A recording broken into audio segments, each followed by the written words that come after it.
وفات بل احیاء ولکن لا تشعرون. جو اللہ کی راہ میں شہید کیے جائیں، جو اللہ کی راہ میں مارے جائیں، جو اللہ کی راہ میں قتل کیے جائیں، انہیں مردہ مت کہو، انہیں مردہ مت کہو.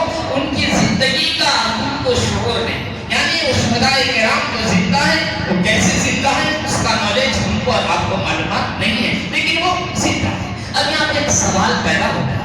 دل اور ذہن دونوں کتاب کو کھول کے بیٹھ جائیے گا اور اپنے کسی مولانا بڑے مولانا سے پوچھے گا کہ نورانی مدد ایک مولوی صاحب آئے تھے ایسا بولے صحیح ہے کیا کہتے ہیں. پورا قافلہ میرے ساتھ قائم کیجیے گا کہ نبی پڑھے یا شہید پڑھے، نبی پڑھے یا انبیاء کرام پڑھے یا شہداء کرام پڑھے. تو قرآن اور حدیث اور پورے مسلمانوں کا عقیدہ یہ ہے کہ شہید شہید ہے لیکن انبیاء انبیاء، یعنی انبیاء شہداء کے مقابلے میں بڑے ہیں اور شہداء انبیاء کے مقابلے میں چھوٹے ہیں. یعنی اس طریقے سے سمجھیے کہ شہداء ادنا ہے اور انبیاء اعلیٰ ہیں، یعنی انبیاء بڑے ہیں اور شہداء چھوٹے ہیں. اب جو ہمارے مسلمانوں میں ایک عقیدہ پھیلا ہوا ہے کہ نبی مر کر مٹی میں مل گئے. دل سے آپ میری بات کی تائید نہ کیجیے، قرآن جو کہہ رہا ہے اس کی موافقت کرنا ہے.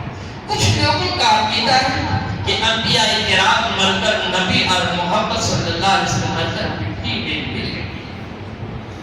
ابھی آپ نے کہا کیا کہا کہ شہداء چھوٹے اور انبیاء کرام بڑے.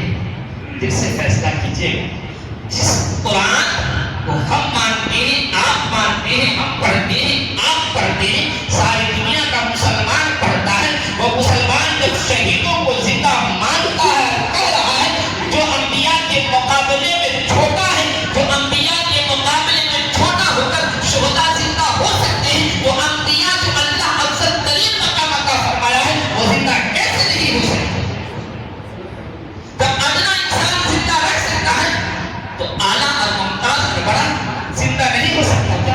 حضرات جب طاقتور والا بیٹا جب طاقتور والا ہوتا ہے تو تاریخ یہ بتاتی ہے کہ باپ میں بھی کچھ کمال ہوگا جس کی وجہ سے بیٹا اتنا طاقتور بنا ہے. شہداء کرام زندہ رہ سکتے ہیں اپنے قبروں میں. تو ہمارا عقیدہ ہے کہ انبیاء کرام بھی اپنے قبروں میں زندہ اور ہمارے نبی اس وقت بھی زندہ تھے، آج بھی زندہ ہے. ہمارا عقیدہ ہے صبح قیامت تک زندہ رہیں گے. بس فرق اتنا ہے ہمارے اندر وہ طاقت نہیں ہے، ہمارے آنکھوں میں وہ روشنی نہیں ہے، ہمارے اندر وہ مساعدت نہیں ہے کہ ہم نبی پاک کو دیکھیں.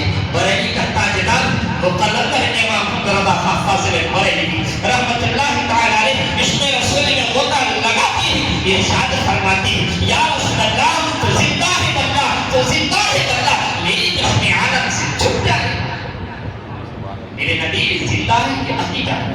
مر گئے کہتے ہیں عقیدہ رکھو، گمراہ ہو گئے. توبہ ابھی وقت ہے، ابھی توبہ کا دروازہ کھلا ہے. یہ کچھ کی باتوں میں مت آئیے. آج کی خطیب بھی قوم کو صحیح درس نہیں ہے اور قوم بھی صحیح درس سننا نہیں چاہتی. اس لیے خطبہ حضرات سے بھی گزارش ہے کہ قرآن میں جو ہے وہی بولا جائے. اپنے دماغ کے اوپر والی کی پرمیشن کو قوم کو گمراہ نہ کیا. اس وقت سے انبیاء کرام اور صحابہ کرام یہ کہتے آ رہے ہیں کہ اللہ کے جو نیک بندے ہیں وہ زندہ ہیں. اور آج ہم اپنی مسجدوں کے محرابوں سے کہہ رہے ہیں کہ انبیاء کرام مر چکے ہیں. یہ کہاں کی تاریخ ہے؟ ایک سمپل سا بات ہمارے ساتھ آپ کے ساتھ سب کے ساتھ ہوتا ہے. قبرستان میں جا کے کیا بول کے جاتے ہیں؟ بولو آپ ہمارا ساتھ کیا بول کے جاتے ہیں؟ السلام علیکم یا اہل القبور. اب سوال سلام زندے کو کیا جاتا ہے یا مردے کو کیا جاتا ہے؟ سلام زندے کو کیا جاتا ہے یا مردے کو کیا جاتا ہے؟ آپ جو قبرستان کے والے کو سلام کر رہے ہیں زندہ سمجھ کے کر رہے ہیں یا مردہ سمجھ کے کہہ رہے ہیں؟ یہ انبیاء کے قبر کے بات نہیں.